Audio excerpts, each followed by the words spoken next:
Assalamualaikum warahmatullahi wabarakatuh.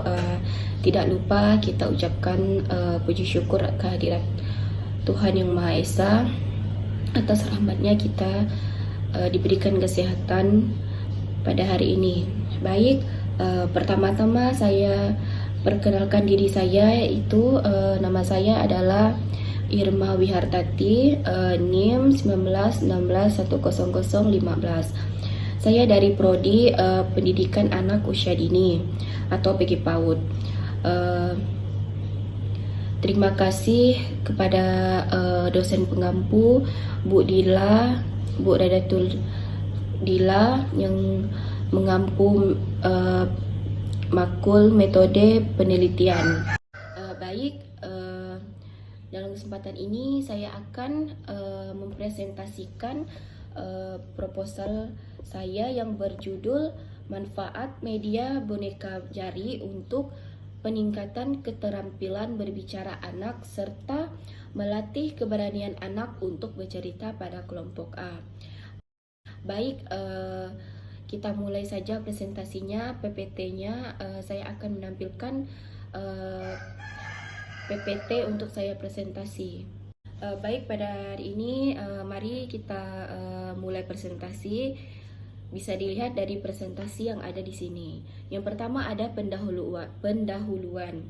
Di dalam pendahuluan ini yaitu dalam proses kegiatan pembelajaran, pemilihan media pembelajaran juga menentukan motivasi belajar bagi anak. Pendidikan anak usia dini juga sebagai bentuk penyelenggaraan pendidikan formal maupun non formal yang menitik beratkan pada pertumbuhan dan perkembangan. Kecerdasan sosial emosional, bahasa dan komunikasi yang disesuaikan dengan keunikan dan tahap-tahap perkembangan yang melalui oleh anak usia dini. Sebagai bentuk perlakuan yang baik pada anak, maka harus memperhatikan karakteristik yang dimiliki setiap tahap perkembangan anak. Dan yang kedua, perkembangan ilmu pengetahuan dan teknologi atau IPTEK saat ini ternyata berpengaruh terhadap perkembangan pendidikan di sekolah, terutama pada penggunaan alat-alat atau media pembelajaran seperti yang telah kita ketahui. Dalam paradigma baru, pendidikan tidak lagi berpusat pada guru atau teacher center, melainkan berubah menjadi student center atau berpusat pada siswa. Meskipun begitu, pengelolaan perkembangan yang baik akan tetap menjadi tugas dan tanggung jawab pengajar, yang mana untuk menciptakan pengajaran yang baik tersebut seorang guru harus menerapkan metode pembelajaran yang berdasarkan karakteristik pembelajaran. Baik, kita lanjut. Di sini juga ada yang ketiga, anak dapat mengekspresikan pikirannya menggunakan bahasa sehingga orang lain dapat menangkap apa yang dipikirkan oleh anak. Komunikasi antar anak dapat terjalin dengan baik melalui bahasa anak, dapat membangun hubungan dengan orang tua, sehingga tidak mengherankan bahwa bahasa dianggap sebagai salah satu indikator kesuksesan seorang anak. Dan keempat, perkembangan bahasa itu sendiri menurut Lindgren 1986 adalah untuk menghasilkan bunyi verbal. Kemampuan mendengar dan membuat bunyi-bunyi verbal merupakan hal utama untuk menghasilkan bicara. Kemampuan bicara anak juga dapat meningkatkan melalui pengucapan suku kata yang berbeda-beda dan diucapkan secara jelas. Nah, di sini juga ada perumusan masalah. Pertama, rumusan masalah yang terjadi pada saat penelitian itu terjadi yaitu bagaimana cara meningkatkan keterampilan bicara anak pada kelompok A. Dan yang kedua, apakah media boneka jari cukup efektif dalam meningkatkan keterampilan bicara anak dalam melatih bercerita pada kelompok A. Nah, di sini juga ada tujuan masalahnya. Yang pertama, tujuannya yaitu untuk mengetahui cara meningkatkan keterampilan berbicara kepada kelompok A. Dan yang kedua, untuk mengetahui sejauh mana efektivitas kegiatan pembelajaran melalui media boneka jari dalam meningkatkan keterampilan berbicara dan melatih anak untuk bercerita pada kelompok A. Baik, selanjutnya yaitu manfaat penelitian. Yang pertama, manfaat teoritis. Diharapkan penelitian ini bisa bermanfaat untuk anak-anak yang kurang percaya diri untuk tampil di depan bercerita dengan lancar, sehingga membantu mereka berbicara dengan lancar dan melatih kognitif anak dan motorik halusnya. Dan yang kedua yaitu manfaat praktis, yaitu bagi siswa dapat meningkatkan minat membaca dan belajar dan meningkatkan rasa percaya diri. Yaitu bagi guru memberikan informasi tentang penerapan metode boneka jari dalam pembelajaran.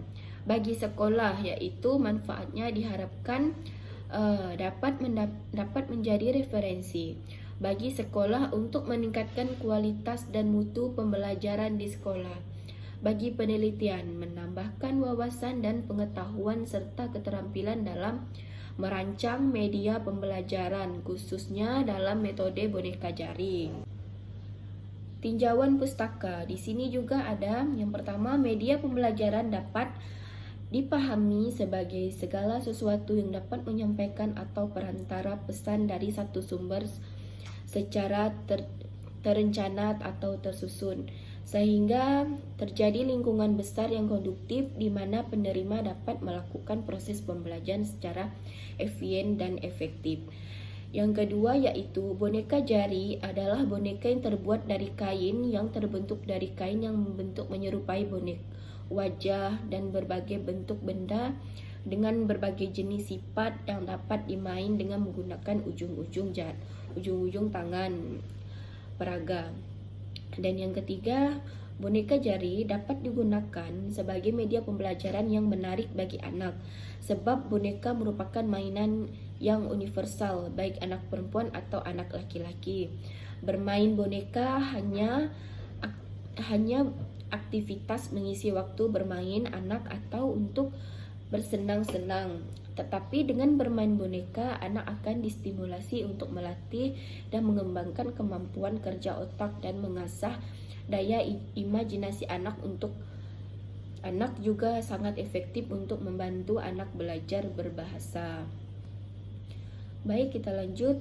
Di sini juga ada kemampuan berbicara dikelompokkan dalam 4 komponen, yaitu keterampilan menyimak atau listening skill, yang kedua keterampilan berbicara atau speaking skill, dan keterampilan membaca yaitu atau reading skill, dan keterampilan menulis writing skill. Keempat keterampilan berbaca tersebut pada dasarnya merupakan satu kesatuan yang tidak dapat dipisah-pisahkan, karena antara komponen yang satu dengan yang lainnya memiliki kajian yang erat dan saling mendukung. Yang selanjutnya yaitu dapat disimpulkan bahwa kemampuan berbicara merupakan salah satu komponen keterampilan berbahasa. Kemampuan berbicara merupakan proses perubahan bentuk pikiran atau perasaan atau ide menjadi wujud bunyi bahasa yang bermakna. Kemampuan berbicara merupakan keterampilan yang produktif yang terjadi secara langsung atau efektif. Oke, selanjutnya yaitu metode penelitian. Yang pertama, jenis penelitian. Penelitian ini menggunakan metode tindakan kelas atau TPK. Penelitian tindakan kelas. PTK merupakan suatu upaya untuk mencermati kegiatan belajar sekelompok peserta didik dengan memberikan sebuah tindakan atau action yang sengaja dikumpulkan. Dan yang kedua, objek dan subjek penelitian. Objek dalam penelitian ini adalah anak di kelompok A yang berjumlah 20 orang. Sedangkan subjek penelitian ini dilaksanakan di tempat magang saya. Yang ketiga, berencana penelitian. Penelitian yang dilaksanakan merupakan penelitian tindakan dalam berupa siklus, di mana siklus pertama diberikan 8 kali tindakan dan siklus kedua diberikan 4 kali tindakan. Pada setiap siklusnya terdiri dari 4 tahap yang memacu pada model spiral penelitian Kurt-Lewin, yaitu 1. Perencanaan atau plan, yang kedua pelaksanaan atau action, yang ketiga pengamatan atau observasi, yang keempat refleksi atau refleks. Lanjutannya yaitu yang keempat, teknik pengumpulan data. Ada beberapa cara yang dilakukan untuk pengumpulan data penelitian ini menggunakan yang pertama, observasi adalah aktivitas terhadap suatu proses atau objek dengan maksud merasakan dan kemudian memahami pengetahuan dari sebuah fenomena berdasarkan pengetahuan dan gagasan yang sudah diketahui sebelumnya. Yang kedua, wawancara. Wawancara adalah proses pemerolehan keterangan untuk tujuan penelitian dengan cara tanya jawab sambil bertatap muka antar pengawasan dengan responden atau orang yang diwawancarai. Dan yang ketiga, dokumentasi adalah suatu yang digunakan untuk memperoleh data dan informasi dalam bentuk buku, arsip, dokumen atau tulisan angka dan gambar. Dan yang keempat, catatan lapangan adalah catatan tertulis tentang apa yang didengar, dilihat, dialami, dan dipikirkan dalam rangka pengumpulan refleksi. Baik, sekian dari presentasi saya pada hari ini. Tidak lupa saya mengucapkan terima kasih kepada Ibu Bapak, dosen penguji saya yang telah memberikan arahan, masukan, serta saran untuk memperbaiki proposal saya.